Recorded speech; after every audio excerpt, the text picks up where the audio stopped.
I was recently working with the organization that was struggling to make service level, even though they were overstaffed by 2 times. They were 2 times on paper overstaffed, and they still could not make service level.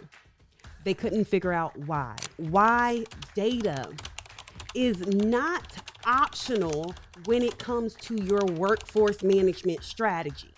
Well, if you found yourself in this position, or if you've ever struggled with this and you couldn't figure out why you wasn't making service level, this is an episode you definitely want to tune into.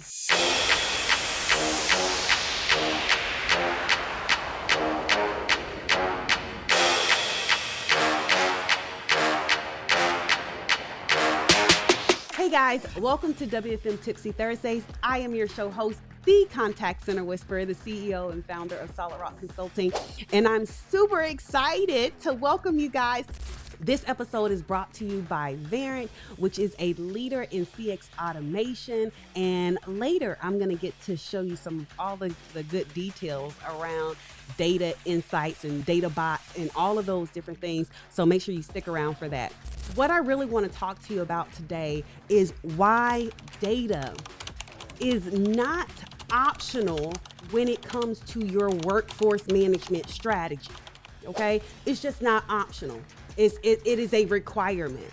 As you already know, we are using WFM Go Beyond, the book, to guide us through our episodes this year as we talk through going from tactical to transformation and being transformational leaders when it comes to workforce management. So if you haven't yet got your book, WFM Go Beyond, I want you to go to WFMGoBeyond.com, grab a copy of your book because it's informing all of our conversations for this year. So we're currently talking about Intraday, and many of you are using Intraday in the lowest form possible. When Intraday, your RTAs are very, very powerful insights, right? Or information. They have a lot of information of what's going on in the business if you leverage them in that capacity. And so when I see organizations that are using Intraday, the function for merely queue management and agent monitoring, I automatically know that they are probably lacking the insights that they require to inform a great or a transformative workforce management strategy. When you do not leverage your intraday function to drive more than queue management and agent monitoring, what you are missing out on is the ability to inform on strategy of, okay, which are my higher queues and what sources are taking what volume, which ones are performing better, how do we allocate this body of work over to these resources that perform better. That is what you're missing out on when you are not leveraging Intraday in that capacity. And so I want to tell you about this organization because this is a true story, right? So I was working with this organization that I was telling you about earlier that was struggling, even though they were overstaffed by 2 times the amount that they needed.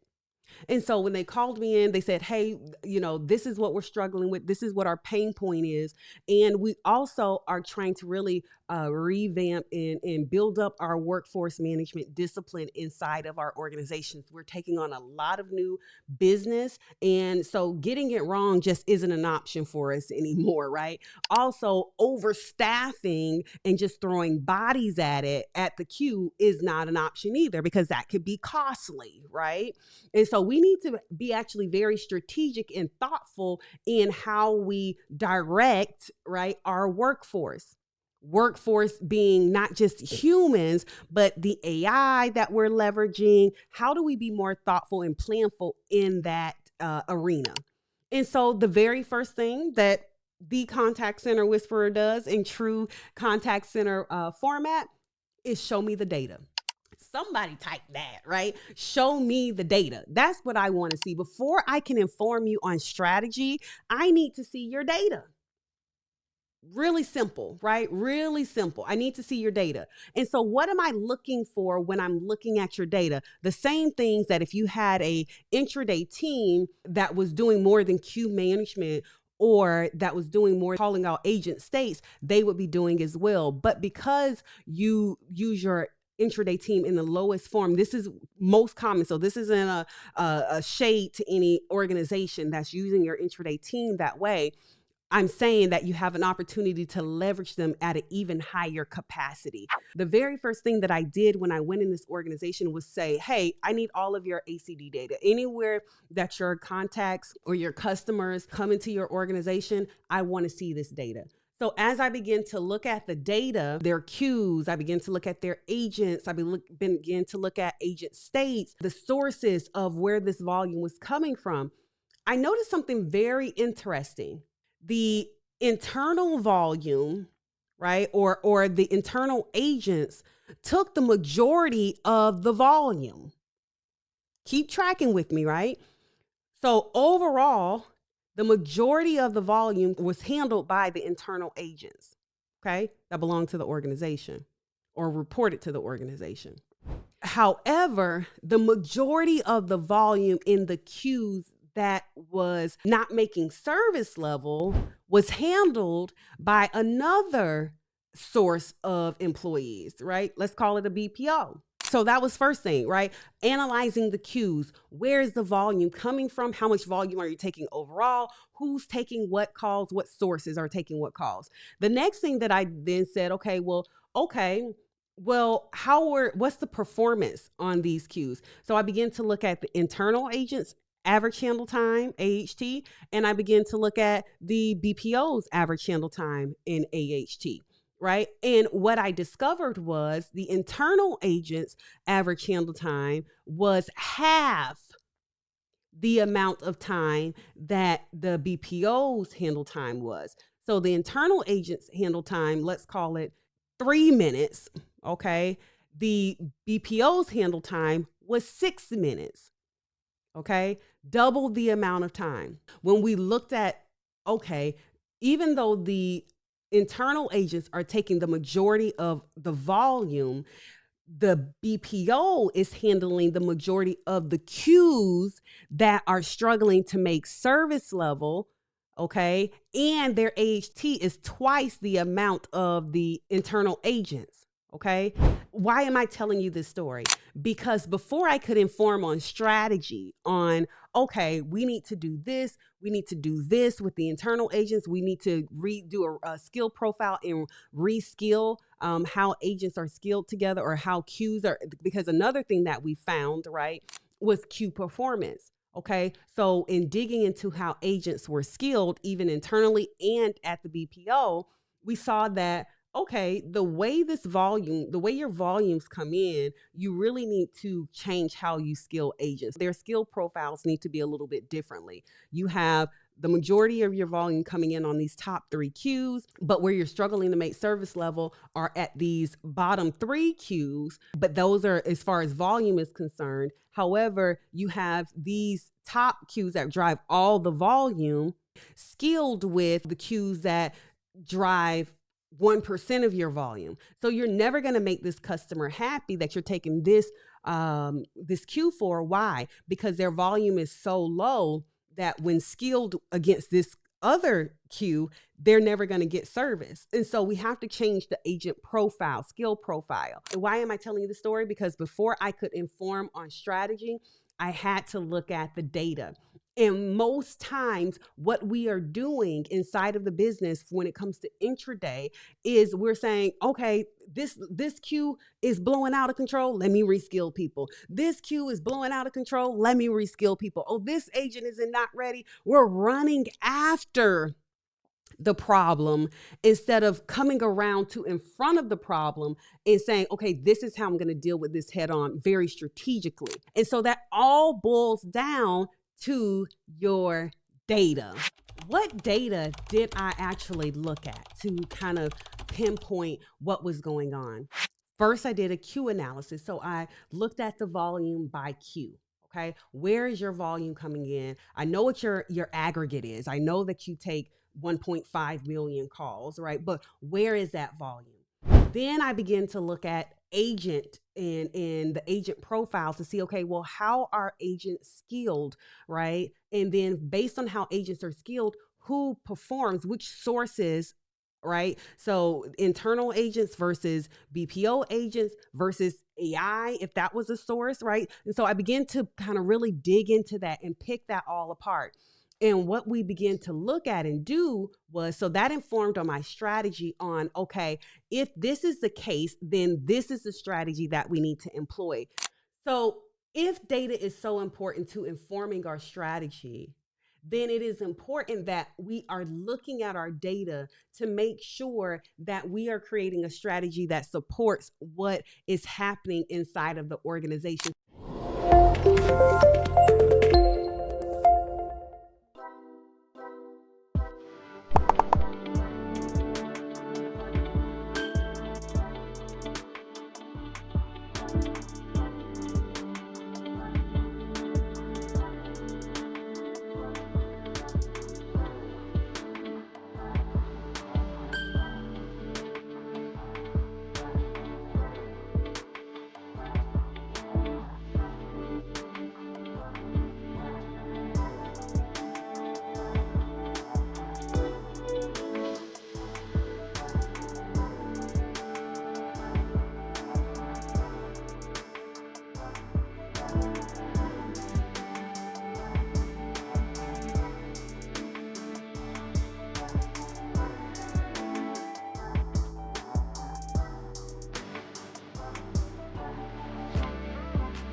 Okay, guys, welcome back. I'm super excited to show you guys here in just a second is how Verint's Data Insights Bot, right? So last year, for a couple years now, they've been talking about these bots, and one of my favorite bots is the Data Insights Bot. And the reason it's my favorite is because that's where I'm always going to build my strategy from. What does the data say? I'm not going to build a strategy off of my feelings, off of my emotions, what I think. I'm going to say, what does this data say? And not only what does the data say, but what is the context, right? So I cannot wait to show you guys this Data Insights Bot. So again, I'm super, super excited. So if you have yet to see it, you're in for a treat. And so if you are in here, if you have the Data Insights Bots, you're probably familiar with this layout. But if you're not, I'm just going to take you around really quickly, right? So when I come in here to home, so there's just a lot of good information in here that you can have kind of set the way you need to have it set. But what I really want to take you to see is these dashboards. So two of the dashboards that I really want to kind of highlight is this Open CCAS Q historical, where I can come here and look at, okay, which of my Qs, so I can get the aggregate data up here at the top. But one of the things that I think is super cool is I can come here, look at all of my Qs that are contributing to this overall volume, how big that Q is to the overall volume, and then how that Q is performing from a service level and AHT perspective. So that is how I was able to determine. So this was manual work that I had to pull before, right? Whereas now I can just kind of already see this pulled together and say, oh, and I can pick out, oh, this is my highest Q. Right? This is how it's performing. I can also then go and pull another report if I want it, right? To be able to say, okay, well, which organizations or which part of my workforce is contributing to these specific Qs.